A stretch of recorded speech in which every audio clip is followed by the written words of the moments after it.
Саламатсыздар, құрметті білім алушылар. Бүгін бізде атом құрылысы тақырыбына байланысты контекст талдау.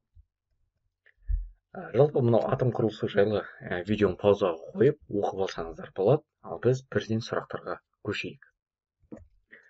Жалпы D және F орбитальдағы максималды электрондар саны дейді. Жалпы білесіздер, D орбиталында бізде 5 ұяшық бар, әр ұяшыққа бізде 2 электроннан орналасады. Міне қазір орналастырғаны менде жұптаспаған электрондар, енді әр қайсына электрондық жұптарын сызып шығамыз. Онда міне жалпы D орбиталына бізде 10 электрон сыяды екен. F орбиталі бізде 7 ұяшықтан тұрады, әрбір ұяшыққа 2 электроннан, сонда жалпы бізде 14 электрон орналаса алады екен. Онда біздің жауап 10 мен 14 болады, яғни бұл жерде С жауабын белгілейміз. Атомның құрамында протондар саны сәйкес келеді дейді. Жалпы міне кез келген біз элементті жазған кезде, мысалға натрий деп алайық, реттік нөмірі 11, ол төменгі жағында жазылады. Атомдық массасы бізде 23, жоғарғы жағында жазылады. Енді мынау реттік нөмір астына жазылады дедік қой, міне яғни ол бізде Z.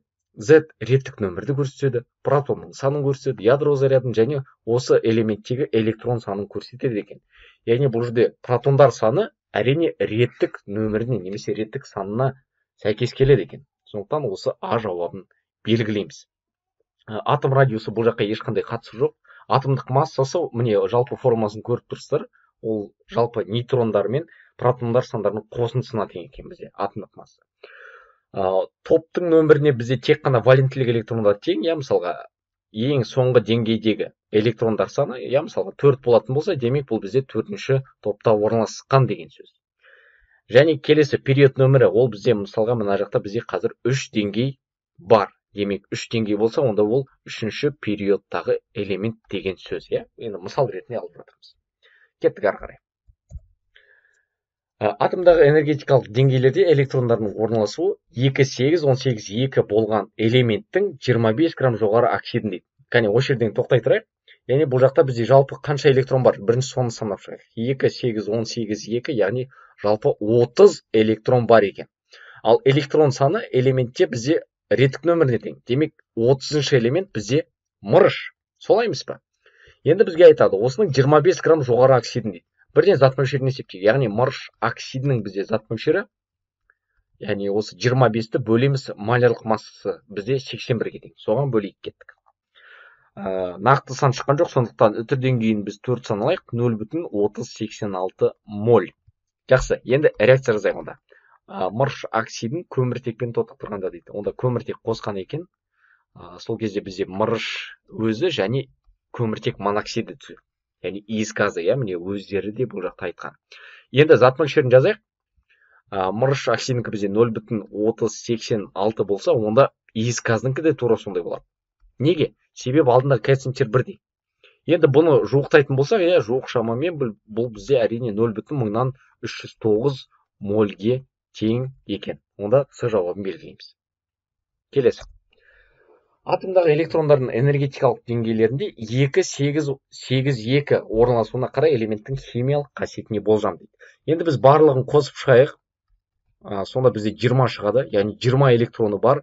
Демек бұл реттік нөмірі 20 болатын элемент. Ол әрине бізде кальций. Міне осылай анықтасақ болады. Кальций білесіздер, бұл бізде металл, валенттілігі тұрақты, үнемі 2-ге тең. Бұл бізде екінші атопта орналасқан сілтілік жер металл. Яғни осы Е жауабын белгілейміз. Келесі.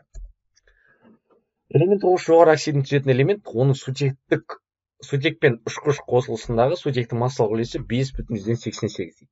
Жақсы, енді қараңыздар, мынау элемент О3 дегенде элементтің валенттілігі қанша, соны анықтайық. Жалпы оттек білесіздер, үнемі 2 валентті, бұл жақта демек элементіміз 6 валентті деген сөз. Яғни оттекті қосылысында ол 6 валентті. Ал сутекпен қосылысында, мына үтірден кейін қараңыздар, оның сутекпен ұшқыш қосылысындағы сутектің массалық үлесі 5,88 дейді. Енді сутекпен қосылған кезде мынау элемент, біз не істейміз? Оттекті қосылысында 6 болды ғой. Яғни 8 деген саннан, яғни бізде жалпы 8 топ бар, содан 6-ны азайтатын болсақ, бізде мына жақта ол демек 2 валентті деген сөз. Сонда формуласы H2E. Енді бізге айтады, бұл жақта сутектің массалық үлесі 5,88 дейді. Жақсы, бұлай бөліп қойық. Сутек және элемент деп.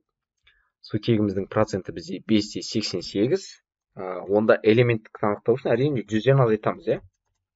5,88 минус 100. Онда элементіміз бізде 94,12% шығады. Сутектікі міне көрініп тұр, иә, 5,88. Екеуін қоссақ 100 шығып тұр. Енді салыстырмалы атомдық массасын анықтайық. Жалпы қанша сутек бар бізде? Бұл жерде 2 сутек, енді атомдық массасы бізде 2 шығады. Ал элементтікін білмейміз. Осы жерден кішігірім пропорцияны есептейік. 2 көбейтілген 94,12 бөлеміз 5,88-ге. Сонда біздің элементіміздің салыстырмалы атомдық массасы бізде 32-ге тең болды. Демек, бұл бізде В жауабы, яғни бұл бізде күкірт, иә? Реткі нөмірі 16, атомдық масса бізде 32-ге тең. Ядро заряды плюс 16, 2, 8, 6. Иә, міне шынымен 2, 8, 6.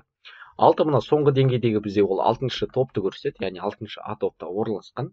Және бізде 3 деңгей бар, демек бұл бізде 3-ші периодта орналасқан деген сөз. Міне, құрметті оқушылар, осымен біздің контекст талдауымыз аяқталды. Назарларыңызға рахмет. Аман сау болыңыздар.